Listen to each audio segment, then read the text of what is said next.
Hello students, ਅੱਜ ਦੀ maths ਦੀ class ਦੇ ਵਿੱਚ ਮੈਂ ਟੀਵੀ ਸਕੂਲ ਦੇ ਸਾਰੇ ਵਿਦਿਆਰਥੀਆਂ ਦਾ ਸਵਾਗਤ ਕਰ ਰਹੀ ਹਾਂ। ਸੋ ਅੱਜ ਅਸੀਂ ਪੜ੍ਹਾਂਗੇ 9th ਕਲਾਸ ਦਾ ਮੈਥਸ ਤੇ ਅੱਜ ਦੇ ਲੈਕਚਰ ਦੇ ਵਿੱਚ ਅਸੀਂ ਸ਼ੁਰੂ ਕਰਾਂਗੇ ਸਾਡਾ ਚੈਪਟਰ ਨੰਬਰ 6। ਚੈਪਟਰ ਦਾ ਨਾਮ ਹੈ lines and angles. Chapter number 6 ਕਰਨ ਤੋਂ ਪਹਿਲਾਂ ਅਸੀਂ ਇਸ ਤੋਂ ਪਿਛਲੇ ਲੈਕਚਰ ਦੇ ਵਿੱਚ ਕੀਤਾ ਸੀਗਾ ਚੈਪਟਰ ਨੰਬਰ 5, ਜਿਹੜਾ ਕਿ ਸੀਗਾ introduction to Euclid's geometry. Chapter number 5 ਦੇ ਵਿੱਚ ਅਸੀਂ ਜਿਓਮੈਟਰੀ ਦੀ ਇੰਟਰੋਡਕਸ਼ਨ ਸਟਾਰਟ ਕਰਤੀ ਸੀ। ਜਿਓਮੈਟਰੀ ਦੇ ਕਿਸ ਤਰ੍ਹਾਂ ਦੇ ਪਾਰਟਸ ਹੁੰਦੇ ਨੇ, ਜਿਓਮੈਟਰੀ ਦੇ ਅੰਦਰ ਕੀ ਆਉਂਦਾ ਹੈ, ਜਿਵੇਂ ਅਸੀਂ ਉਹਦੇ ਵਿੱਚ ਪੜ੍ਹਿਆ ਸੀ ਕਿ ਐਗਜ਼ੀਅਮ ਤੇ ਪੋਸਟੂਲੇਟਸ ਹੁੰਦੇ ਨੇ। ਐਗਜ਼ੀਅਮ ਤੇ ਪੋਸਟੂਲੇਟਸ ਦਾ ਮੀਨਿੰਗ ਸਮਝਿਆ ਸੀ। ਉਸ ਤੋਂ ਬਾਅਦ ਪੁਆਇੰਟ, ਲਾਈਨ ਸੈਗਮੈਂਟ ਕੀ ਹੁੰਦੀ ਹੈ, ਐਂਗਲਸ ਕਿਹੜੇ ਹੁੰਦੇ ਨੇ, ਇਹ ਸਾਰੀਆਂ ਚੀਜ਼ਾਂ ਪੜ੍ਹੀਆਂ ਸੀਗੀਆਂ। ਪਲੇਨ ਸਰਫੇਸ ਕਿਸ ਤਰ੍ਹਾਂ ਦਾ ਹੁੰਦਾ ਹੈ, ਇਹ ਸਾਰੀਆਂ ਜਿਓਮੈਟਰੀ ਦੀਆਂ ਜੋ ਬੇਸਿਕ ਡੈਫੀਨੇਸ਼ਨ ਸੀਗੀਆਂ ਉਹ ਸਾਰੀਆਂ ਅਸੀਂ ਚੈਪਟਰ ਨੰਬਰ 5 ਦੇ ਵਿੱਚ ਡਿਸਕਸ ਕੀਤੀਆਂ ਸੀ। ਸੋ ਜਿਹੜਾ ਹੁਣ ਆਪਾਂ ਅੱਜ ਪੜ੍ਹਨਾ ਹੈ chapter number 6 lines and angles, ਇਹ ਵੀ ਜਿਓਮੈਟਰੀ ਟੌਪਿਕ ਦੇ ਅੰਡਰ ਹੀ ਆਉਂਦਾ ਹੈ। ਇਸ ਤੋਂ ਬਾਅਦ ਜਿੰਨੇ ਵੀ ਆਪਾਂ ਚੈਪਟਰਸ ਕਰਨੇ, ਜਿਵੇਂ ਟਰਾਇੰਗਲਸ ਕਰਨਾ ਹੈ, ਕੁਆਡਰੀਲੇਟਰਸ ਕਰਨਾ ਹੈ, ਸਰਕਲਸ ਕਰਨਾ ਹੈ, ਜਿੰਨੇ ਵੀ ਆਪਣੀ ਬੁੱਕ ਦੇ ਵਿੱਚ ਚੈਪਟਰਸ ਨੇ ਉਹ ਸਾਰੇ ਜਿਓਮੈਟਰੀ ਟੌਪਿਕ ਦੇ ਅੰਡਰ ਆਉਂਦੇ ਨੇ। ਇਸੇ ਲਈ ਆਪਾਂ ਸਭ ਤੋਂ ਪਹਿਲਾਂ ਕੀਤਾ ਸੀਗਾ chapter number 5 introduction to Euclid's geometry, ਤੇ ਅੱਜ ਆਪਾਂ ਸਟਾਰਟ ਕਰਨਾ ਚੈਪਟਰ ਆਪਣਾ ਲਾਈਨਸ ਐਂਡ ਐਂਗਲਸ। ਸੋ ਜਦੋਂ ਆਪਾਂ ਇੰਟਰੋਡਕਸ਼ਨ ਕੀਤੀ ਸੀਗੀ ਜਿਓਮੈਟਰੀ ਦੀ, ਆਪਾਂ ਪੜ੍ਹਿਆ ਸੀਗਾ ਕਿ ਪੁਆਇੰਟ ਕੀ ਹੁੰਦਾ। ਪੁਆਇੰਟ ਇੱਕ ਡਾਟ ਨੂੰ ਆਪਾਂ ਰਿਪਰੈਜ਼ੈਂਟ ਕਰਦੇ, ਉਹਨੂੰ ਕਹਿੰਦੇ ਆ ਪੁਆਇੰਟ। ਤੇ ਪੁਆਇੰਟ ਆਪਾਂ ਨੂੰ ਕੀ ਦੱਸਦਾ, ਕਿਸੇ ਵੀ ਚੀਜ਼ ਦੀ ਸਪੈਸੀਫਿਕ ਲੋਕੇਸ਼ਨ। ਜਿਵੇਂ ਮੈਂ ਕਹਾਂ ਕਿ ਇਹ ਪੁਆਇੰਟ ਹੈ, ਇਹ ਕਿੱਥੇ ਹੈ, ਠੀਕ ਹੈ, ਬੋਰਡ ਦੇ ਉੱਪਰ ਵਾਲੀ ਸਾਈਡ ਹੈ। ਅਗਰ ਮੈਂ ਆਪਣੇ ਬਲੈਕ ਬੋਰਡ ਨੂੰ 4 ਪਾਰਟਸ 'ਚ ਡਿਵਾਈਡ ਕਰ ਦਵਾਂ, ਫਸਟ ਸੈਕਿੰਡ ਥਰਡ ਫੋਰਥ, ਤਾਂ ਆਪਾਂ ਕੀ ਕਹਾਂਗੇ ਕਿ ਜਿਹੜਾ ਇਹ ਪੁਆਇੰਟ ਹੈ ਉਸ ਬੋਰਡ ਦੇ ਸੈਕਿੰਡ ਵਾਲੇ ਕੁਆਡਰੈਂਟ 'ਚ, ਸੈਕਿੰਡ ਪਾਰਟ 'ਚ, ਜਾਂ ਬੋਰਡ ਦੇ ਇਸ ਲਾਈਨ ਦੇ ਉੱਪਰ ਹੈ। ਸੋ ਜਿਹੜਾ ਇਹ ਪੁਆਇੰਟ ਹੈ ਉਹ ਆਪਾਂ ਨੂੰ ਪੋਜੀਸ਼ਨ ਦੱਸ ਰਿਹਾ, ਠੀਕ ਹੈ, ਜਾਂ ਲੋਕੇਸ਼ਨ ਦੱਸ ਰਿਹਾ ਕਿਸੇ ਵੀ ਪੁਆਇੰਟ ਦੀ। ਤੇ ਪੁਆਇੰਟ ਨੂੰ ਆਪਾਂ ਰਿਪਰੈਜ਼ੈਂਟ ਕਿੱਦਾਂ ਕਰਦੇ ਹਾਂ, ਕੈਪੀਟਲ ਲੈਟਰ A ਨਾਲ। ਸੋ ਇਹ ਸੀ ਪੁਆਇੰਟ। ਉਸ ਤੋਂ ਬਾਅਦ ਪੁਆਇੰਟ ਤੋਂ ਬਾਅਦ ਆਪਾਂ ਡੈਫੀਨੇਸ਼ਨ ਕੀਤੀ ਸੀਗੀ ਲਾਈਨ ਦੀ, ਕਿ ਲਾਈਨ ਕਿੱਦਾਂ ਬਣਦੀ ਹੈ। ਅਗਰ ਆਪਣੇ ਕੋਲ ਕੋਈ ਵੀ ਦੋ ਪੁਆਇੰਟਸ ਨੇ, ਜਿਸ ਤਰ੍ਹਾਂ ਇਹ ਇੱਕ ਪੁਆਇੰਟ ਹੈ, ਇਹ ਦੂਸਰਾ ਪੁਆਇੰਟ ਹੈ, ਇਹ ਪੁਆਇੰਟ ਦਾ ਨਾਮ ਹੈ A, ਇਹ ਪੁਆਇੰਟ ਦਾ ਨਾਮ ਹੈ B। ਅਗਰ ਇਹਨਾਂ ਦੋਨਾਂ ਪੁਆਇੰਟਸ ਨੂੰ ਮੈਂ ਜੁਆਇਨ ਕਰਦਾ, ਠੀਕ ਹੈ, ਤਾਂ ਇੱਕ ਲਾਈਨ ਡਰਾ ਹੋ ਜਾਂਦੀ ਹੈ। ਸੋ ਅਗਰ ਆਪਾਂ ਇੱਕ ਲਾਈਨ ਡਰਾ ਕਰਨੀ ਹੈ ਤਾਂ ਆਪਾਂ ਨੂੰ ਮਿਨੀਮਮ 2 ਪੁਆਇੰਟਸ ਦੀ ਜ਼ਰੂਰਤ ਹੈ। ਅਗਰ ਸਿਰਫ ਸਾਡੇ ਕੋਲ ਇੱਕ ਪੁਆਇੰਟ ਹੋਗਾ ਤਾਂ ਲਾਈਨ ਡਰਾ ਨਹੀਂ ਹੋਣੀ। ਮਿਨੀਮਮ 2 ਪੁਆਇੰਟਸ ਦਾ ਮਤਲਬ ਹੈ ਕਿ 2 ਤੋਂ ਜ਼ਿਆਦਾ ਪੁਆਇੰਟਸ ਹੋ ਸਕਦੇ ਨੇ। ਮੰਨ ਲਓ ਇੱਥੇ ਤੀਸਰਾ ਪੁਆਇੰਟ ਵੀ ਆ ਸਕਦਾ ਹੈ, ਠੀਕ ਹੈ, ਜਾਂ A B C 3 ਪੁਆਇੰਟਸ ਨੇ। ਇਹਨਾਂ ਪੁਆਇੰਟਸ ਨੂੰ ਜੁਆਇਨ ਕਰਕੇ ਵੀ ਮੈਂ ਲਾਈਨਸ ਡਰਾ ਕਰ ਸਕਦੀ ਹਾਂ। ਲੇਕਿਨ ਸਿੰਗਲ ਲਾਈਨ ਡਰਾ ਕਰਨ ਲਈ ਮਿਨੀਮਮ 2 ਪੁਆਇੰਟਸ ਜ਼ਰੂਰ ਚਾਹੀਦੇ ਨੇ। ਮਿਨੀਮਮ 2 ਪੁਆਇੰਟਸ ਆਰ ਰਿਕਵਾਇਰਡ ਟੂ ਡਰਾ ਅ line. Minimum 2 points are required to draw a line. Minimum 2 points are required to draw a line. ਇੱਕ ਲਾਈਨ ਡਰਾ ਕਰਨ ਲਈ ਮਿਨੀਮਮ ਆਪਾਂ ਨੂੰ 2 ਪੁਆਇੰਟਸ ਜ਼ਰੂਰ ਚਾਹੀਦੇ ਨੇ। ਉਸ ਤੋਂ ਜ਼ਿਆਦਾ ਵੀ ਹੋ ਸਕਦੇ ਨੇ। ਉਹਨਾਂ ਪੁਆਇੰਟਸ ਨੂੰ ਜੁਆਇਨ ਕਰਕੇ ਆਪਾਂ ਆਪਣੀ ਲਾਈਨ ਡਰਾ ਕਰ ਸਕਦੇ ਹਾਂ। ਤੇ ਇਸ ਚੈਪਟਰ ਦੇ ਵਿੱਚ, ਜਿਵੇਂ ਹੁਣ ਚੈਪਟਰ ਦਾ ਨਾਮ ਹੈ ਲਾਈਨਸ ਤੇ ਐਂਗਲਸ, ਇੱਕ ਤਾਂ ਆਪਾਂ ਲਾਈਨਸ ਬਾਰੇ ਪੜ੍ਹਨਾ, ਦੂਸਰੀ ਚੀਜ਼ ਆਪਾਂ ਪੜ੍ਹਨੀ ਹੈ ਐਂਗਲਸ ਬਾਰੇ। ਐਂਗਲਸ ਕਿੱਦਾਂ ਫਾਰਮ ਹੁੰਦੇ ਨੇ, ਜਦੋਂ ਇੱਕ ਲਾਈਨ ਦੂਸਰੀ ਲਾਈਨ ਨੂੰ ਕੱਟ ਕਰਦੀ ਆ।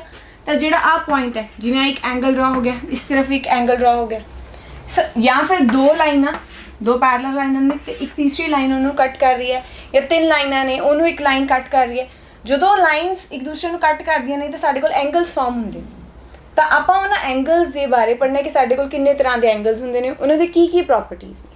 ਸੋ ਇਸ ਚੈਪਟਰ ਦੇ ਵਿੱਚ ਆਪਾਂ ਲਾਈਨਸ ਐਂਡ ਐਂਗਲਸ ਬਾਰੇ ਸਟੱਡੀ ਕਰਨਾ ਹੈ, ਉਹਨਾਂ ਦੀਆਂ ਪ੍ਰੋਪਰਟੀਜ਼, ਉਹਨਾਂ ਦੀਆਂ ਰਿਲੇਸ਼ਨਸ਼ਿਪਸ, ਕਿਸ ਤਰ੍ਹਾਂ ਦੇ ਐਂਗਲਸ ਬਣਾਉਂਦੇ ਨੇ, ਕਿੰਨੇ ਤਰ੍ਹਾਂ ਦੀ ਆਪਣੇ ਕੋਲ ਲਾਈਨਸ ਹੁੰਦੀਆਂ ਨੇ, ਉਹ ਸਾਰਾ ਕੁਝ ਇਸ ਚੈਪਟਰ ਦੇ ਅੰਡਰ ਆਪਾਂ ਸਟੱਡੀ ਕਰਾਂਗੇ। ਸੋ ਹੁਣ ਆਪਾਂ ਚੈਪਟਰ ਨੂੰ ਸਟਾਰਟ ਕਰਦੇ ਹਾਂ। ਸੋ ਚੈਪਟਰ ਸਟਾਰਟ ਕਰਨ ਤੋਂ ਪਹਿਲਾਂ ਆਪਾਂ ਕੁਝ ਚੀਜ਼ਾਂ ਰਿਵਾਈਜ਼ ਕਰਦੇ ਹਾਂ ਜਿਹੜੀਆਂ ਆਪਾਂ ਪਿੱਛੇ ਪੜ੍ਹ ਚੁੱਕੇ ਹਾਂ। ਇੱਕ ਵਾਰ ਉਹਨਾਂ ਨੂੰ ਰਿਵਾਈਜ਼ ਕਰਦੇ ਹਾਂ। ਜਿਵੇਂ ਆਪਾਂ ਲਾਈਨ ਬਾਰੇ ਡਿਸਕਸ ਕਰਦੇ ਹਾਂ ਕਿ ਲਾਈਨ ਕਿਸ ਤਰ੍ਹਾਂ ਦੀ ਹੁੰਦੀ ਹੈ। ਸਭ ਤੋਂ ਪਹਿਲੇ ਤਾਂ ਇੱਕ ਲਾਈਨ, ਜਿਵੇਂ ਵਰਡ ਹੈ ਲਾਈਨ। ਲਾਈਨ ਕੀ ਹੁੰਦੀ ਹੈ? ਲਾਈਨ ਹੁੰਦੀ ਹੈ ਇੱਕ ਐਂਡਲੈਸ ਹੁੰਦੀ ਹੈ ਲਾਈਨ, ਜਿਹਦਾ ਨੋ ਐਂਡ ਪੁਆਇੰਟ ਹੁੰਦਾ। Endless means no and point. ਤੇ ਲਾਈਨ ਬਣਦੀ ਕਿਵੇਂ ਹੈ? ਜਿਵੇਂ ਅਗਰ ਆਪਾਂ ਡਾਟ ਕਿੰਨੇ ਸਾਰੇ ਡਰਾ ਕਰੀਏ ਇੱਕਦਮ ਨੇੜੇ ਤੇ ਉਹਨਾਂ ਪੁਆਇੰਟਸ ਨੂੰ ਜੁਆਇਨ ਕਰੀਏ ਤਾਂ ਆਪਣੇ ਕੋਲ ਇੱਕ ਲਾਈਨ ਬਣ ਜਾਂਦੀ ਹੈ, ਠੀਕ ਹੈ। ਸੋ ਇਹ ਜਿਹੜੀ ਲਾਈਨ ਹੈ ਇਹ ਐਂਡਲੈਸ ਹੈ, ਮਤਲਬ ਆਪਾਂ ਇਹਨੂੰ ਦੋਨੋਂ ਤਰਫ ਤੋਂ ਐਕਸਟੈਂਡ ਕਰ ਸਕਦੇ ਹਾਂ। ਇਸ ਤਰਫ ਤੋਂ ਵੀ ਖਿੱਚ ਸਕਦੇ ਹਾਂ ਐਕਸਟੈਂਡ, ਇਸ ਤਰ੍ਹਾਂ ਤੋਂ ਵੀ ਐਕਸਟੈਂਡ ਕਰ ਸਕਦੇ ਹਾਂ। ਜਿਹੜੇ ਐਰੋਜ਼ ਨੇ, ਐਰੋਜ਼ ਦਾ ਮਤਲਬ ਇਹ ਹੁੰਦਾ ਹੈ ਕਿ ਇਹ ਲਾਈਨ ਇੱਥੇ ਸਟਾਪ ਨਹੀਂ ਹੋ ਰਹੀ। ਇੱਧਰ ਨੂੰ ਵੀ ਖਿੱਚ ਸਕਦੇ ਹਾਂ ਆਪਾਂ ਇਸ ਲਾਈਨ ਨੂੰ, ਮਤਲਬ ਇੱਧਰ ਨੂੰ ਅਗਰ ਮੈਂ ਹੋਰ ਡਰਾ ਕਰਨੀ ਹੋਵੇ ਤਾਂ ਡਰਾ ਕਰ ਸਕਦੀ ਹਾਂ ਲਾਈਨ, ਜਾਂ ਇਸ ਤਰਫ ਹੋਰ ਡਰਾ ਕਰਨੀ ਹੋਵੇ ਤਾਂ ਡਰਾ ਕਰ ਸਕਦੇ ਹਾਂ। सो ये अपनी लाइन है जी दोनों तरफ तो आप एक्सटेंड कर सकते हैं, ये कोई भी एंड पॉइंट नहीं है, ठीक है। सो एंडलैस लाइन है, उन्होंने आप कहते हैं लाइन, तो लाइन में असीं किद्दां शो करते हैं ए बी तो ऊपर लाइन ड्रॉ करके इस तरह आप एक लाइन नू रिप्रेजेंट करते हैं। लाइन तो बाद नेक्स्ट है लाइन सैगमेंट। लाइन सैगमेंट, अगर इस लाइन का आप एक छोटा सा सैगमेंट ले लीए, ठीक है, मान लो ये सैगमेंट है जिहड़ा ये आप ले लिए, सैगमेंट का नाम दे दें ए ते बी, लाइन का ही पोर्शन ले लिया आप ए बी। सो जी लाइन सैगमेंट होएगी उहदे दो एंड पॉइंट्स होंगे, दो एंड पॉइंट्स है मतलब ये लाइन इतने खत्म हो जाती है, आप इन्हें एक्सटेंड नहीं कर सकते। लाइन को आप एक्सटेंड कर सकते हैं पर लाइन सैगमेंट को आप एक्सटेंड नहीं कर सकते। लाइन ते लाइन सैगमेंट का डिफरेंस आपको कितना पता लगेगा, जी लाइन होंगी है वो एंड ते हमेशा दो एरोज ने मतलब इस तरफ तो इस तरफ एक्सटेंड हो सकती है, लेकिन लाइन सैगमेंट दे विच डॉट्स होंगे ने, डॉट्स है या कह लो फुल स्टॉप ने, मतलब ये एक्सटेंड नहीं हो सकती। लाइन सैगमेंट जो है वो लाइन का ही एक सैगमेंट है या एक पोर्शन है जिन्होंं आप नाम देता ए बी, तो लाइन सैगमेंट आप किस तरह रिप्रेजेंट करते हैं ए बी, ठीक है। एरोज नहीं पाते क्योंकि एरो पाने का मतलब है कि आप इनू होर अगे एक्सटेंड कर सकते हैं, लेकिन लाइन सैगमेंट में एक्सटेंड नहीं कर सकते। ये दो एंड पॉइंट्स होंगे ने, टू केड़े ने end points A and B, ठीक है। टू एंड पॉइंट्स केड़े ने ए एंड। नैक्सट अपने को आती है रे। रे किस तरह की होंगी है, एक तरफ एंड पॉइंट तो एक तरफ एरो, ये जो है साडी रे है, ठीक है। ये एग्जाम्पल है जिवें एक टॉर्च है, टॉर्च किस तरह की होंगी है, एक तो फिक्सड पॉइंट होंगे, एक फिक्सड पॉइंट है, फिक्सड पॉइंट तो लाइट जाती है, कित्थों तक जाती है ये आपानू नहीं पता, जिन्नी मर्जी दूर तक ले जा सकते हैं। अगर उत्ते छोटा बल्ब लगे तो घट जाएगी, अगर ज़्यादा बल्ब लगे तो ज़्यादा दूर तक जाएगी, ठीक है ना। सो एक रे ऑफ लाइट की एग्जाम्पल होगी जिवें टॉर्च होंदी है या जिवें सन रेज होंदियां ने, उन्हां दा एक एंड पॉइंट होंदा है, एक फिक्सड पॉइंट होंदा है, तो दूसरी साइड तो उन्होंने आप एक्सटेंड कर सकते हैं। तो रे नूं आप किस तरह रिप्रेजेंट करेंगे, मान लो ये एंड पॉइंट का नाम है ए तो एरो वाली पॉइंट का नाम है बी, सो रे नूं आप लिख सकते हैं ए बी। तो इस तरह इस चैप्टर दे विच जदों भी असीं लाइनस रिप्रेजेंट करांगे असीं उन्हां दे उपर आह वाले सिंबल्स नहीं पावांगे, सिंपल ए बी नाल ही आप लाइन नूं रिप्रेजेंट करांगे। सो मेन डिफरेंस की है तिन्हां दे विच, लाइन जिहदा कोई एंड पॉइंट नहीं हुंदा, दोनों तरफ से आप एक्सटेंड कर सकते हैं। लाइन सैगमेंट जिहदे दो एंड पॉइंट्स होंदे ने, पॉइंट ए ते पॉइंट बी, आप एक्सटेंड नहीं कर सकते। तो रे जिहदा वन एंड पॉइंट है, एक एंड पॉइंट है फिक्सड पॉइंट, तो दूसरे पॉइंट तो आप जिन्ना मर्जी एक्सटेंड कर सकते हैं। सो इसी लाइन, लाइन सैगमेंट एंड रे। हुण आपां इस तो नैक्सट टॉपिक करते हैं। नैक्सट आपां हुण गल करन लगे हैं एंगल्स बारे।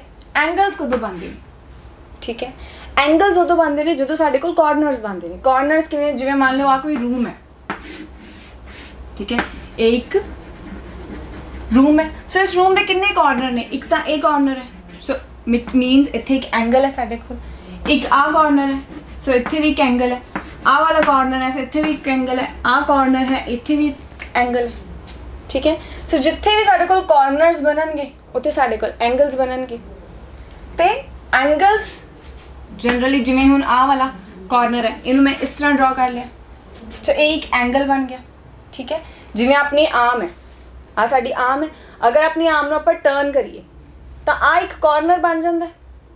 आ जिहड़ा कॉर्नर है मीनस इत्थे एक एंगल बन रहा है, तो एक ए वाली आर्म है, वन आर्म, आर्म टू, सो एक एंगल बन गया।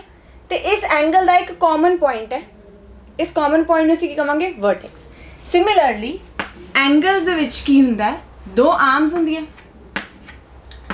इन्हूं आपां की कहने आर्म्स, तो जिहड़ा कॉमन पॉइंट है इन्हूं आपां कहांगे वर्टेक्स। तो जिहड़ा अंदर वाला टर्न है, जिहड़ा हा टर्न है, ये हुंदा है एंगल, ठीक है। सो एंगल के कितने पार्ट्स हो गए, एक हो गया उहदियां आर्म्स, उहदा एक वर्टेक्स ते उहदा एक एंगल। एंगल नूं आपां दूसरी तरह इदां भी कह सकते हैं कि एंगल उदों फॉर्म हुंदा है जदों एक कॉमन पॉइंट तो दो रेज निकलदियां, ठीक है। एक कॉमन पॉइंट तो दो रेज निकलन तो साडे कोल एक एंगल बनता है। एक कॉमन पॉइंट तो दो रेज निकलन तो साडे कोल एक एंगल बन गया किहड़ा एंगल आ ठीक है। इन्हां रेज नूं आपां नाम दे दईए जिवें इहदा पॉइंट दा नाम है बी ए एंड सी। सो एक रे हैगी है ए बी एक रे है बी सी ते पॉइंट है कॉमन पॉइंट जिहड़ा पॉइंट बी हुंदा है ए हुंदा है common point of both the rays दोनों रेज दा कॉमन पॉइंट वर्टेक्स जिस तरह कि इत्थे इत्थे आपां नाम दे दिंदे P Q R. So Q इत्थे अपना की है कॉमन पॉइंट है दोनों रेज दा इहदा मतलब क्यू साडा बन गया वर्टेक्स एक आर्म है पी क्यू दूसरी आर्म की है क्यू आर। सो ये दोनों साइड्स नूं आपां कहने आर्म्स तो ये अपना वर्टेक्स है ये अपना एंगल है। एंगल नूं आपां लिखना किस तरह जिवें मान लो 60 डिग्री का एंगल बन रहा एंगल के नाल आपां लगाने 60 नाल लगाने डिग्रीज। अगर तुसी सिर्फ 60 लिखते हो या 90 लिखते हो उसका कोई मीनिंग नहीं बनता वो सिर्फ एक नंबर है। वो एंगल कदों बनूगा जो वो तुसी डिग्रीज का साइन पाओगे तो 60 डिग्री 90 डिग्री इस तरह मेजर ऑफ एंगल किद्दां आंदा अपने को degrees they which. Measure of angle नूं आपां किद्दां मेजर करते हैं डिग्रीज दे विच आपां एंगल नूं मेजर करते हैं। सो हुण नैक्सट चीज़ ये है कि एंगल नूं लिखना किद्दां जिस तरह कि हुण ये एंगल बन रहा है ए बी सी तो जिहड़ा वर्टेक्स है वो हमेशा सेंटर च आएगा ये बनेगा ए बी वर्टेक्स सेंटर दे विच दैन सी तो एंगल का साइन हुंदा है आ साइन एंगल वर्गा ही साइन है। सो ये बन गया angle A B C B center च तो अपन पता लग गया कि जिहड़ा बी पॉइंट है उत्थे एंगल बन रहा है उत्थे टर्न है साडा। सिमिलरली हुण ए वाला जिहड़ा एंगल है इहनूं आपां किस तरह लिखांगे angle P Q R. So turn जिहड़ा कित्थे बन रहा है क्यू ते ठीक है। इसे तरह अगर जिवें हुण अपने कोल एक ट्रायंगल है ए बी सी एक ट्रायंगल है ट्रायंगल ए बी सी हुण एक ट्रायंगल दे 3 कॉर्नर्स ने कॉर्नर 1 कॉर्नर 2 कॉर्नर 3। सो ਇਹਦਾ मतलब ट्रायंगल दे 3 एंगल्स बनणगे एंगल 1 एंगल 2 एंगल 3। हुण आपां इन्हां एंगल्स नूं नाम लिखण दी कोशिश करदे हां किस तरह लिखना देखो जिहड़ा एंगल नंबर 1 है उहनूं आपां किद्दां लिखांगे क्योंकि एंगल ए ते बन रहा तां ए सेंटर च बी ए सी एंगल बी ए सी चाहे तुसीं इहनूं एंगल बी ए सी लिख लो चाहे सी ए बी लिख लो क्योंकि ए ते एंगल बन रहा तो आप सेंटर दे विच ए नूं रखना है बन गया angle number 1 angle 2 second angle A B C ठीक है क्योंकि बी ते अपना एंगल बन रहा है एंगल नंबर 2 सो बी नूं मिडल च रखना है। थर्ड एंगल का नाम लिखने की कोशिश करते हैं एंगल ए सी बी ए भी ठीक है और अगर आप इधर लिखे एंगल बी सी ए वो भी ठीक है एंगल बी सी ए लिख लो या फिर कोई बच्चा इस तरह भी लिख सकता है एंगल ए सी बी दोनों सेम होंगे सी कॉमन सी सेंटर दे विच क्यों क्योंकि एंगल जिहड़ा सी ते बन रहा है। सो इस तरह आपां एंगल्स नूं नेम दें। तो हुण आपां अगे करते हैं टाइप्स ऑफ एंगल्स कि किन्ने तरह के एंगल्स ने साडे कोल। टाइप्स ऑफ एंगल्स वैसे तुसी जूनियर क्लासेस दे विच पढ़ चुके हो एक बार आपां सिर्फ रिवाइज कर रहे हैं कि अपने कोल किन्ने तरह के एंगल्स हुंदे ने ठीक है तो किस तरह के होंगे ने उन्होंने डिग्रीज उन्होंने मेजर कितना होंगे। सो सब तो पहला अपने को आता है अक्यूट एंगल। अक्यूट एंगल केड़ा एंगल होंगे जिहड़ा आपां सिंपल लैंग्वेज कहिए less than 90 degree. For example आ जिहड़ा एंगल है क्योंकि 90 डिग्री इत्थे हुंदा ठीक है 90 डिग्री का एंगल 90 डिग्री तो छोटा है तो ये अपने को एक्स।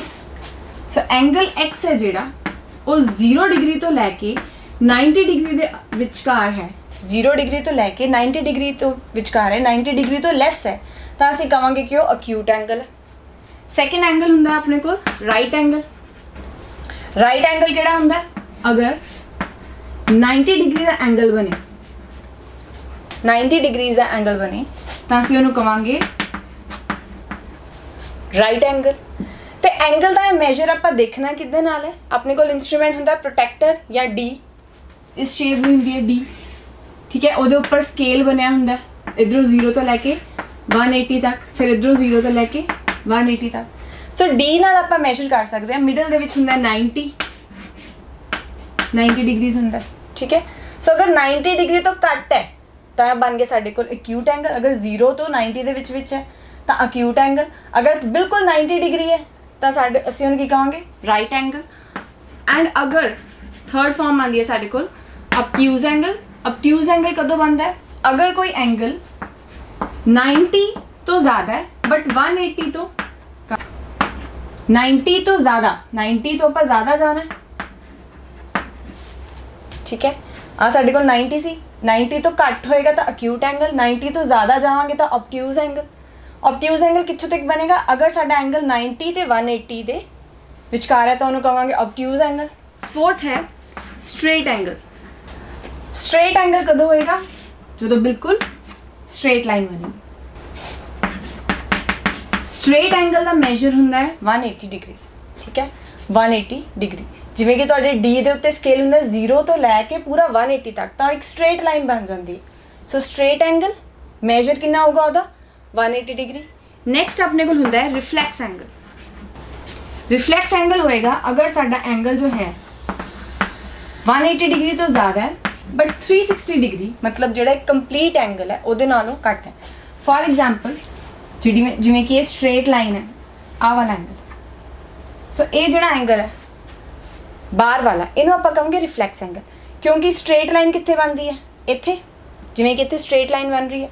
स्ट्रेट लाइन तो आपां उपर चले गए तो एंगल नूं मेजर किया बाहरों, तो एक ही बनूगा अपने को रिफ्लैक्स एंगल। अंदर वाला एंगल किहड़ा होगा इत्थे? Acute angle. लेकिन बाहर वाला एंगल किहड़ा होगा? Reflex angle. So reflex angle का मेजरमेंट जो 180 ते 360 दे विचकार होगा एंगल। सो ऐसे अपने 5 types of angles, acute angle, right angle, obtuse angle, straight angle ते रिफ्लैक्स एंगल। दो होर आपां टाइप्स ऑफ एंगल्स पढ़िया ने, एक हुंदा कॉम्प्लीमेंटरी एंगल ते एक हुंदा सप्लीमेंटरी एंगल। कॉम्प्लीमेंटरी एंगल कदों हुंदे हैं?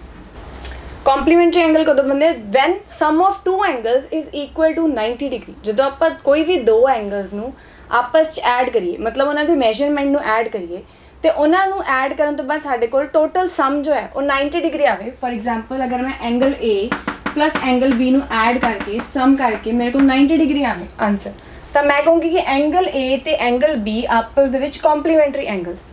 इस तरह दूसरा होंगे है साढ़े को सप्लीमेंटरी एंगल्स। सप्लीमेंटरी एंगल्स कदों बनते हैं? अगर आप कहिए angle A plus angle B नूं सम करन तो बाद उन्हां दा सम 180 डिग्री आ गया, तो आप कहांगे कि दोनों एंगल्स जिहड़े ने वो सप्लीमेंटरी एंगल्स ने।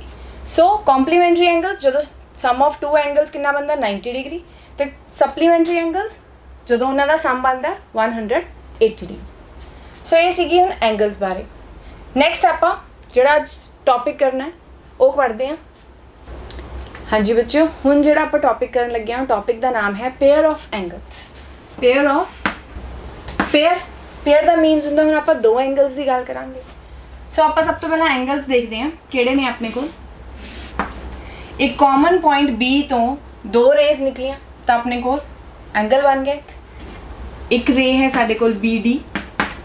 सो हुण साडे कोल दो एंगल्स बन रहे हैं। एक एंगल बन रहा है ए बी ते डी, दूसरा एंगल बन रहा है साडे कोल डी बी ते सी, ठीक है। हुण आपां डिस्कस करते हैं कि इन्हां दोनों एंगल्स दे विच की रिलेशनशिप है। सो इन्हां दोनों angles angle A B D, angle A B D and angle C B D, A B D and C B D, ये जिहड़े दोनों एंगल्स ने इन्हां नूं आपां कहांगे एडजेसेंट एंगल्स। इन्हां नूं आपां कहांगे एडजेसेंट एंगल्स। एडजेसेंट एंगल्स कोई भी दो एंगल्स ने जिहड़े वो एडजेसेंट एंगल्स कदों बनणगे? एक तो उन्हां दा कॉमन वर्टेक्स होना चाहिए, सब तो मेन पॉइंट कॉमन वर्टेक्स, ठीक है। जिस तरह कि इत्थे साडे कोल कॉमन वर्टेक्स की है, देखो वर्टेक्स हमेशा सेंटर च आंदा है, तो ए बी डी दे भी सेंटर च बी है, सी बी डी दे भी सेंटर च बी है। ਇਹਦਾ मतलब जो बी पॉइंट है साडा कॉमन वर्टेक्स है। कॉमन वर्टेक्स किहड़ा है? बी। दूसरा हमेशा जो भी एडजेसेंट एंगल्स होणगे तो उन्हां दे कॉमन आर्म होएगी। जिवें कि इत्थे कॉमन आर्म किहड़ी है? एंगल ए बी डी दी आ दो आर्म्स ने, एक ए आर्म है तो एक ए आर्म है। सो एक ए आर्म है ए बी, एक आर्म है बी डी, ठीक है। दूसरा जिहड़ा एंगल है अपने को सी बी डी, ओहदियां भी दो आर्म्स ने, एक सी बी है तो एक बी डी है। सो अपने को कॉमन आर्म किहड़ी आ गई? B D. एंगल्स का नेम तो भी अपन पता लग रहा है कि बी डी दोनों कॉमन आ रहा है। सो एडजेसेंट एंगल्स ਦਾ ਇੱਕ ਕਾਮਨ ਵਰਟੈਕਸ ਹੈ, ਇੱਕ ਕਾਮਨ ਆਰਮ ਹੈ BD ਤੇ ਦੋ ਡਿਫਰੈਂਟ ਆਰਮਸ ਨੇ। ਠੀਕ ਹੈ, ਜਿਹੜੀਆਂ ਦੋ ਡਿਫਰੈਂਟ ਆਰਮਸ ਨੇ, ਜਿਵੇਂ AB ਇੱਕ ਡਿਫਰੈਂਟ ਆਰਮ ਹੈ ਤੇ ਇੱਕ BC ਡਿਫਰੈਂਟ ਆਰਮ ਹੈ, ਦੋਨੋਂ ਹਮੇਸ਼ਾ ਆਪੋਜ਼ਿਟ ਸਾਈਡ ਤੇ ਹੋਣਗੇ। Two different arms will be on different sides.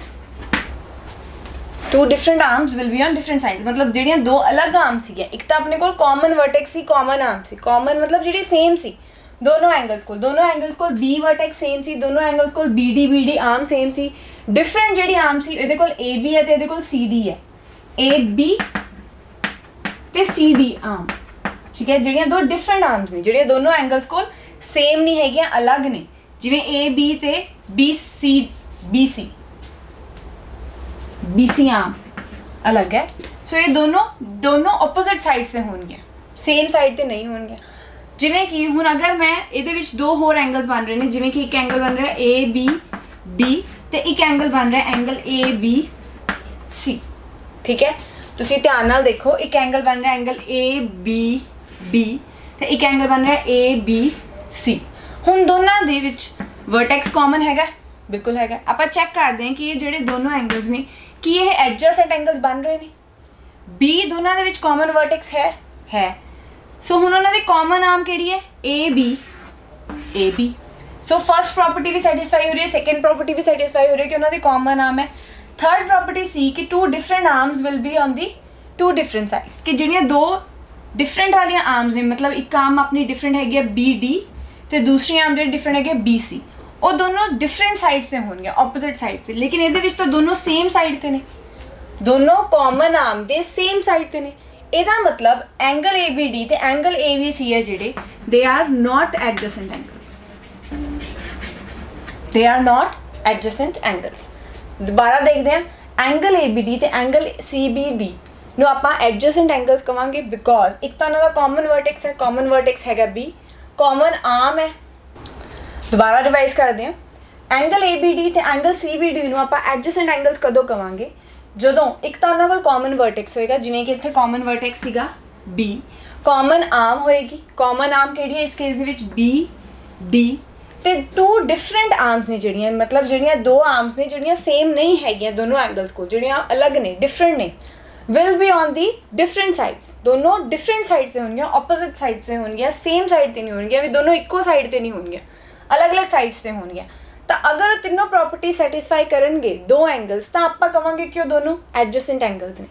ਅਗਰ ਇਹ ਤਿੰਨੋਂ ਪ੍ਰੋਪਰਟੀ ਸੈਟੀਸਫਾਈ ਨਹੀਂ ਹੁੰਦੀਆਂ, ਤਾਂ ਉਹ ਜਿਹੜੇ ਦੋ ਐਂਗਲਸ ਨੇ ਉਹ ਐਡਜੈਸੈਂਟ ਐਂਗਲਸ ਨਹੀਂ ਬਣਨਗੇ। ਜਿਵੇਂ ਕਿ ਆਪਾਂ ਇੱਥੇ ਐਗਜ਼ਾਮਪਲ ਦਿੱਤੀ ਸੀ, ਐਂਗਲ ABD ਤੇ ਐਂਗਲ ABC, ABD ਤੇ ABC। ਸੋ ਉਹਨਾਂ ਦਾ ਕਾਮਨ ਵਰਟੈਕਸ ਹੈਗਾ, ਕਾਮਨ ਵਰਟੈਕਸ ਸੀਗਾ B, ਕਾਮਨ ਸਾਈਡ ਹੈਗੀ ਹੈ AB, ਲੇਕਿਨ ਜਿਹੜੀਆਂ ਡਿਫਰੈਂਟ ਸਾਈਡਸ ਨੇ, ਜਿਵੇਂ BD ਤੇ BC, ਦੋ ਡਿਫਰੈਂਟ ਸਾਈਡ ਸੀਗੀਆਂ, ਉਹ ਦੋਨੋਂ ਸੇਮ ਸਾਈਡ ਨੇ, ਉਹ ਦੋਨੋਂ ਸੇਮ ਸਾਈਡ ਨੇ, ਅਲੱਗ-ਅਲੱਗ ਸਾਈਡ ਨਹੀਂ ਹੈਗੀਆਂ। ਸੋ ਇਸ ਕਰਕੇ ਇਹ ਦੋਨੋਂ ਐਂਗਲਸ ਆ ਜਿਹੜੇ ਐਡਜੈਸੈਂਟ ਐਂਗਲਸ ਨਹੀਂ ਬਣ ਰਹੇ। ਇਸ ਤੋਂ ਇਲਾਵਾ ਇੱਕ ਹੋਰ ਪ੍ਰੋਪਰਟੀ ਹੈ ਐਡਜੈਸੈਂਟ ਐਂਗਲਸ ਦੀ। ਐਡਜੈਸੈਂਟ ਐਂਗਲਸ ਦੀ ਪ੍ਰੋਪਰਟੀ ਹੁੰਦੀ ਹੈ ਕਿ angle ABD plus angle CBD will be equal to angle ABC, ਕਿ ਦੋਨੋਂ ਐਂਗਲਸ ਦਾ ਸਮ ਹੈ ਜਿਹੜਾ ਉਹ ਕਿਹਦੇ ਇਕੁਅਲ ਹੋਊਗਾ, ਜਿਹੜਾ ਡਿਫਰੈਂਟ ਸਾਈਡਸ ਜਿਹੜਾ ਐਂਗਲ ਬਣਾ ਰਹੀਆਂ ਨੇ, ਡਿਫਰੈਂਟ ਸਾਈਡਸ AB ਤੇ BC ਜਿਹੜਾ ਐਂਗਲ ਬਣਾ ਰਹੀਆਂ ਨੇ ਉਹਦੇ ਇਕੁਅਲ ਹੋਏਗਾ। ਠੀਕ ਹੈ, ਐਂਗਲ ABD ਐਂਗਲ CBD ਸੀ ਜਿਹੜੇ ਦੋਨੋਂ ਐਡਜੈਸੈਂਟ ਐਂਗਲ ਸੀ, ਉਹਨਾਂ ਦਾ ਜਿਹੜਾ ਸਮ ਹੈ ਕਿਹਦੇ ਬਰਾਬਰ ਹੋ ਗਿਆ, ਜੋ ਡਿਫਰੈਂਟ ਆਰਮਸ ਨੇ, ਡਿਫਰੈਂਟ ਆਰਮਸ ਜਿਹੜਾ ਐਂਗਲ ਬਣਾ ਰਹੀਆਂ ਨੇ ABC ਉਹਦੇ ਇਕੁਅਲ ਹੋਏਗਾ। ਸੋ ਇਹ ਪ੍ਰੋਪਰਟੀ ਸੀਗੀਆਂ ਐਡਜੈਸੈਂਟ ਐਂਗਲਸ ਦੀਆਂ। ਇਸ ਤੋਂ ਬਾਅਦ ਜਿਹੜਾ ਆਪਣਾ ਨੈਕਸਟ ਐਂਗਲ ਹੈ ਉਹ ਹੈ ਲੀਨੀਅਰ ਪੇਅਰ। ਠੀਕ ਹੈ, ਉਹ ਲੀਨੀਅਰ ਪੇਅਰ ਕਦੋਂ ਕਰਨਗੇ, ਜਿਵੇਂ ਹੁਣੇ ਆਪਾਂ ਐਡਜੈਸੈਂਟ ਐਂਗਲਸ ਡਰਾ ਕੀਤੇ ਸੀਗੇ ਕਿ ABC ਇੱਕ ਐਂਗਲ ਹੈ, ਕਾਮਨ ਵਰਟੈਕਸ, ਕਾਮਨ ਆਰਮ ਸੀ D। ਠੀਕ ਹੈ, ਤੇ ABD ਤੇ CBD ਜੋ ਹੈ ਉਹ ਐਡਜੈਸੈਂਟ ਐਂਗਲਸ ਬਣਦੇ ਸੀ। ਉਸੇ ਤਰ੍ਹਾਂ ਅਗਰ ਇਸ ਆਰਮ ਨੂੰ ਮੈਂ ਸਟ੍ਰੇਟ ਕਰਦਾ, AB ਜਿਹੜੀ ਆਰਮ ਹੈ ਉਹਨੂੰ ਆਪਾਂ ਬਿਲਕੁਲ ਸਿੱਧਾ ਕਰ ਦਈਏ, AC ਆ ਪੁਆਇੰਟ ਹੈਗਾ ਆਪਣਾ B। ਠੀਕ ਹੈ, AB ਜਿਹੜੀ ਆਰਮ ਹੈ ਉਹਨੂੰ ਬਿਲਕੁਲ ਸਟ੍ਰੇਟ ਕਰਤਾ, ਤੇ ਜਿਹੜੀ ਇੱਕ ਰੇ ਬਣ ਗਈ BD ਰੇ ਬਣ ਗਈ, ਕਿਉਂਕਿ ਉਹਦਾ ਇੱਕੋ ਐਂਡ ਪੁਆਇੰਟ ਹੈ। तो इस तरफ तो एक्सटेंड कर सकते हैं, एरो है मतलब एक्सटेंड कर सकते हैं। सो बी डी एक रे बन गई तो ए सी एक स्ट्रेट लाइन बन गई, मतलब एक लाइन बन गई। तो आ ਜਿਹੜੇ दो एंगल्स बन रहे हैं, angle A B D and angle C B D. तो इन्होंने दोनों एंगल्स ਨੂੰ ਆਪਾਂ ਕਹਾਂਗੇ कि ये लीनियर पेयर फॉर्म कर रहे हैं। लीनियर पेयर, लीनियर नाम तो याद रखना कि लाइन बन रही है एक साढ़े को, ठीक है। अगर लाइन के उपर अपने दो एंगल्स बन रहे हैं, ਇਹਦਾ मतलब वो दोनों एंगल्स लीनियर पेयर बन रहे हैं। नैक्सट सैट अपने को है vertically opposite angles. Vertically opposite angles, अगर कोई भी दो लाइन्स ने, मान लो पी क्यू ते R S, P Q R S दो लाइन्स ने जो कि एक दूसरे को इंटरसेक्ट कर रही हैं, पी क्यू ते आर एस दो इंटरसेक्टिंग लाइन्स ने एक दूसरे को कट कर रही ने पॉइंट ओ ते, ठीक है। सो हुण इहदे चार कॉर्नर्स बन रहे हैं, 1 2 3 4। तो जिहड़े चार एंगल्स ने, first angle, second angle, third angle, तो angle P, angle R O Q, angle P O S एक दूसरे दे नाल आपां कहांगे कि वर्टिकली ऑपोजिट ने। Angle R O Q and angle P O S एक दूसरे दे आमने सामने ने, ठीक है। ऑपोजिट का मतलब होंदा है कि बिल्कुल ऑपोजिट होवे, सामने होवे। सो एक दूसरे के ऑपोजिट ने दोनों एंगल्स, तो आप इन्होंने दोनों एंगल्स कहांगे कि ये दोनों एंगल्स आपस दे विच वर्टिकली ऑपोजिट एंगल्स ने। इसी तरह ही angle P O R and angle S O Q, ये दोनों की ने पेयर ऑफ वर्टिकली एंगल्स, दोनों वर्टिकली ऑपोजिट एंगल्स ने, ये भी दोनों आपस दे विच वर्टिकली ऑपोजिट एंगल्स ने। सो ये सीगे adjacent angles, linear pair of angles ते वर्टिकली ऑपोजिट एंगल्स। हुण आपां की करना है, एक रिलेशनशिप बनानी है या तो आपां प्रॉपर्टीज़ डिस्कस करनियां ने इन्हां एंगल्स दी, उहदे थ्रू आपां थ्योरम्स डिस्कस करांगे ते अपनी एक्सरसाइज दे क्वेश्चनस नूं प्रूव करांगे। हाँ जी बच्चों, हुण जिहड़ा आपां टॉपिक करना है उहदे च आपां की करना, देखो रिलेशनशिप इस्टैबलिश करनी है आपां। रिलेशनशिप किहदे विच, relationship between the angles formed, जिहड़े एंगल्स बननगे उन्हां दे which when a ray stands on a line. ਜਦੋਂ एक रे ਨੂੰ ਆਪਾਂ ਲਾਈਨ ਦੇ ਉੱਪਰ ਸਟੈਂਡ ਕਰਾਵਾਂਗੇ ਤੇ ਉਸ ਤੋਂ ਬਾਅਦ ਜਿਹੜੇ ਐਂਗਲਸ ਬਣਦੇ ਨੇ ਉਹਨਾਂ ਦੇ ਵਿੱਚ ਕੀ ਰਿਲੇਸ਼ਨਸ਼ਿਪ ਬਣਦੀ ਹੈ ਉਹ ਆਪਾਂ ਡਿਸਕਸ ਕਰਨੀ ਹੈ। ਸੋ ਹੁਣ ਇਹਦੇ ਵਿੱਚ ਆਪਾਂ ਨੂੰ ਗਿਵਨ ਕੀ ਹੈ, ਗਿਵਨ ਇਹ ਹੈ ਕਿ ਰੇ ਸਟੈਂਡਸ ਔਨ ਅ ਲਾइन, कि अगर एक रे एक लाइन के ऊपर स्टैंड कर दिया तो फिर क्या होता है। सपोज करो ये अपनी लाइन है ए बी, लाइन बन गई ए बी, एक रे है ओ सी अपनी रे है। सो ए जो एक रे ओ सी लाइन ए बी उपर स्टैंड कर रही है तो किहड़े दो एंगल्स बन रहे हैं, देखो 3 एंगल्स बन रहे हैं, एक्चुअली 2 एंगल्स नहीं बन रहे। पहला एंगल अपने को बन रहा है ए O C, angle A O सी। दूसरा एंगल अपने को बन रहा है एंगल बी ओ सी, तो एक अपने को थर्ड एंगल बन रहा है एंगल ए ओ बी पूरा, ठीक है। सो जो आप एक रे नू एक लाइन के उपर स्टैंड करवाया तो अपने को 3 एंगल्स बननगे, angle A O C, angle B O C तो एक complete straight angle angle A O B. तो गिवन अपन ये है, गिवन की है कि if ray stands on a line, अगर एक रे एक लाइन के उपर स्टैंड कर रही है दैन की होएगा, ये चीज़ आप फाइंड करनी है। एंगल्स आपको पता लग गए थे। हुण आप एक चीज़ देखो, एंगल ए ओ सी तो एंगल बी ओ सी ने जिहड़े वो दोनों एडजसेंट एंगल्स ने। क्यों? क्योंकि एक तो उन्होंने कोल कॉमन वर्टेक्स है ओ, कॉमन वर्टेक्स है, तो जिहड़ी उन्होंने कॉमन आर्म है ओ सी एक कॉमन आर्म है, ओ सी दोनों के कॉमन आर्म है। तो उन्होंने जिहड़ी डिफरेंट वाली आर्म है, डिफरेंट किहड़ी है ए ओ ते ओ बी, ये दोनों डिफरेंट साइड्स से ने, सेम साइड ते नहीं है। अगर सेम साइड ते हुंदियां तां आपां उन्होंने एडजसेंट एंगल्स नहीं कहना सी, क्योंकि दोनों डिफरेंट साइड्स से ने। सो तीनों प्रॉपर्टीज़ है जिहड़ियां एडजसेंट एंगल्स दी कि उन्होंने कोल एक तो कॉमन वर्टेक्स होना चाहिए, एक कॉमन आर्म होनी चाहिए, तो जिहड़ियां डिफरेंट आर्म्स ने वो डिफरेंट साइड्स से होनी चाहिए ने। तीनों प्रॉपर्टीज़ नूं सैटिस्फाई कर रहे हैं दोनों एंगल्स। इहदा मतलब कि angle A O C and angle B O C ने जिहड़े दे आर एडजसेंट एंगल्स, ठीक है। एंगल ए ओ सी ते एंगल बी ओ सी दोनों एडजसेंट एंगल्स ने। उस तो बाद आप एक प्रॉपर्टी की सी एडजसेंट एंगल्स की कि दोनों एंगल्स का जिहड़ा सम होगा कि अगर वो दोनों एडजेसेंट एंगल्स नहीं तो उन्होंने जो सम होगा वो ਜਿਹੜੀਆਂ नॉन कॉमन साइड्स ने ਜਿਹੜੀਆਂ साइड्स कॉमन नहीं है मतलब ए ओ तो ओ बी वो जो एंगल बनाएंगे वो बराबर होंगे तो वो ए ओ तो ओ बी केड़ा एंगल बना रहे हैं ए ओ बी सो ਇਹਦਾ मतलब angle A O C plus angle B O C किहदे बराबर है एंगल ए ओ बी के बराबर है ये कित्थों आया अपने को property of adjacent angles next देखो जो एंगल ए ओ बी है एक स्ट्रेट एंगल है स्ट्रेट एंगल का की मेजर होंगे आप जो हमने टाइप्स ऑफ एंगल्स डिस्कस किए आप डिस्कस किया कि जो स्ट्रेट एंगल होंगे वह मेजर होंगे 180 डिग्री इसका मतलब angle A O C plus angle B O C is equals to 180 degree because angle A O B का मेजर कितना आ रहा है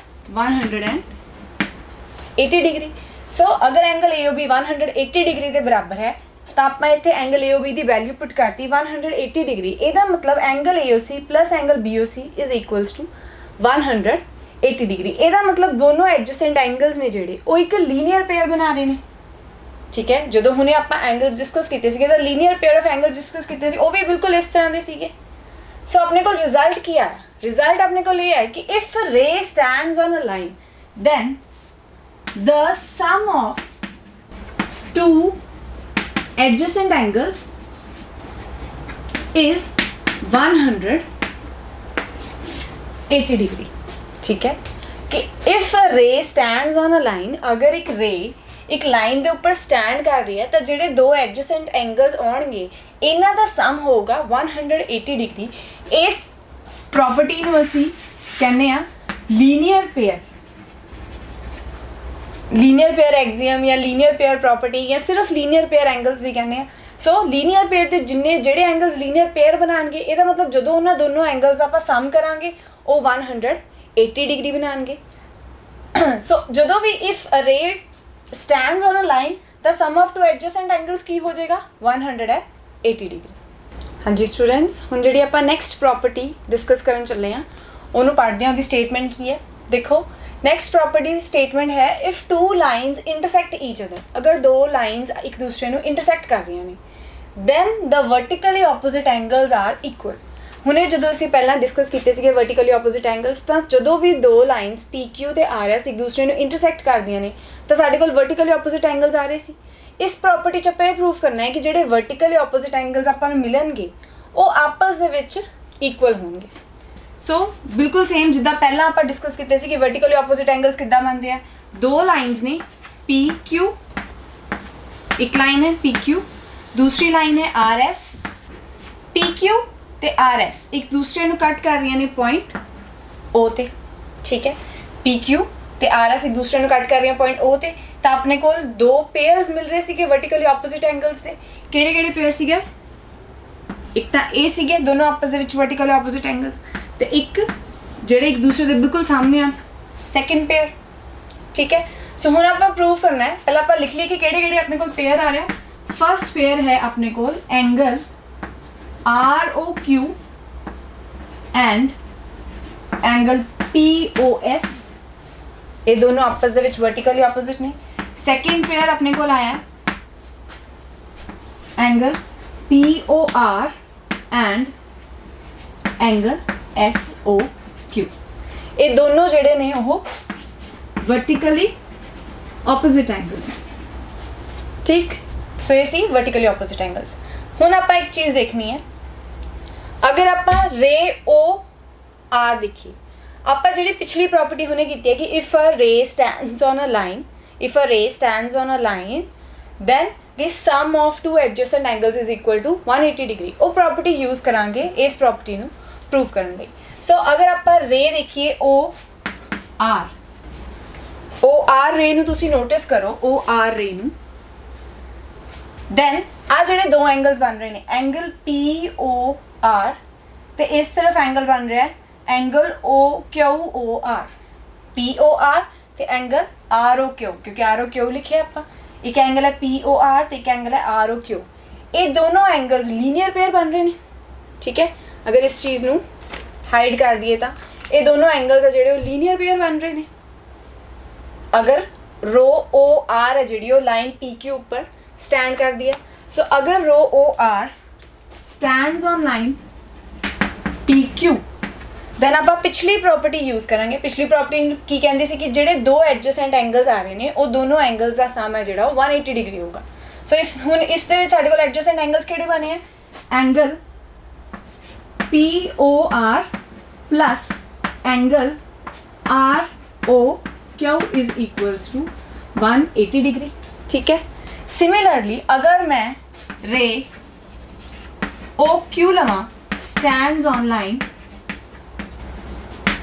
आर एस, ठीक है, जेडी रे ओ क्यू है वो स्टैंड कर दिया ऑन लाइन क्यू एस। तो मेरे को दो एडजेसेंट एंगल्स आ रहे हैं, केड़े केड़े एडजेसेंट एंगल्स ने, एक एंगल हैगा वा एस ओ क्यू ते दूसरा एंगल है आर ओ क्यू। ठीक है। So angle R O Q plus angle S O Q equals to 180 degree. ਇਹਦੇ ਨਾਲ ਆਪਾਂ ਲਿਖ ਲੈਂਦੇ ਆ ਲੀਨੀਅਰ ਪੇਅਰ। ठीक है। ਜਿਹੜਾ ਆਪਾਂ ਪਿਛਲਾ ਐਗਜ਼ਾਮ ਹੁਣੇ ਕਰਕੇ ਹਟੇ ਆ ਲੀਨੀਅਰ ਪੇਅਰ ਵਾਲਾ ਐਗਜ਼ਾਮ कि if a ray stands on a line then sum of two adjacent angles कितना होगा 180, sum of दो adjacent angles कितना होगा 180। वो चीज़ यूज़ कर ली। हुण दोनों इक्वल ने 1 ते 2, ये 180 डिग्री के बराबर है। सो ये भी 180 डिग्री के बराबर है। इसका मतलब ये दोनों आपस इक्वल हो जाएंगे। Angle P O R plus angle R O Q is equal to angle R O Q plus angle S O Q. ठीक। तो मैं हुण इहदे विच प्रूफ की करना सीगा, पहले आपां एक बार वो डिस्कस कर लैंदे आ। आपां ये प्रूव करना सी कि if two lines intersect each other, अगर दो लाइन्स एक दूजे नूं इंटरसैक्ट करन दैन जिहड़े वर्टिकली ऑपोजिट एंगल्स ने, जिहड़े आ वर्टिकली ऑपोजिट एंगल्स दा पेयर आया आपां इन्हां नूं इक्वल प्रूव करना है। आपां प्रूव करना है कि एंगल पी ओ आर है जिहड़ा एस ओ क्यू दे इक्वल है। सैकेंड आपां प्रूव करना है कि आर ओ क्यू है जिहड़ा पी ओ एस दे इक्वल है। दोनों एंगल्स नूं आपां जिहड़े वर्टिकली ऑपोजिट एंगल्स दा पेयर है इन्हां नूं इक्वल प्रूव करना है। पहला आपां की कीता, पहला ओ आर ले ली कि ओ आर है जिहड़ी रे वो स्टैंड करदे पी क्यू ते, तो दो एडजेसेंट एंगल्स आ गए उन्हां दा सम 180 डिग्री यूजिंग पिछली प्रॉपर्टी लीनियर पेयर वाली।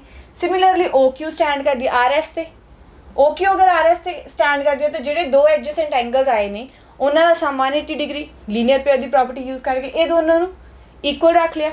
इक्वल आने तो बाद अगर आप दोनों साइड्स तो angle R O Q minus कर दिए, ठीक है, दोनों साइड्स तो इक्वल चीज़ आप माइनस कर सकते हैं। आर ओ क्यू नूं माइनस कर देंगे P O R plus angle R O Q minus angle R O Q equals to angle R O Q plus angle S O Q minus angle R O Q. So plus minus same चीज़ cancel होगी, plus minus cancel होगी, की बच गया अपने को angle P O R is equals to angle S O Q. जेड़ा अपने को पेयर आया सी वर्टिकली ऑपोजिट एंगल्स का, ठीक है, पी ओ आर ते एस ओ क्यू वो दोनों की आ गए इक्वल।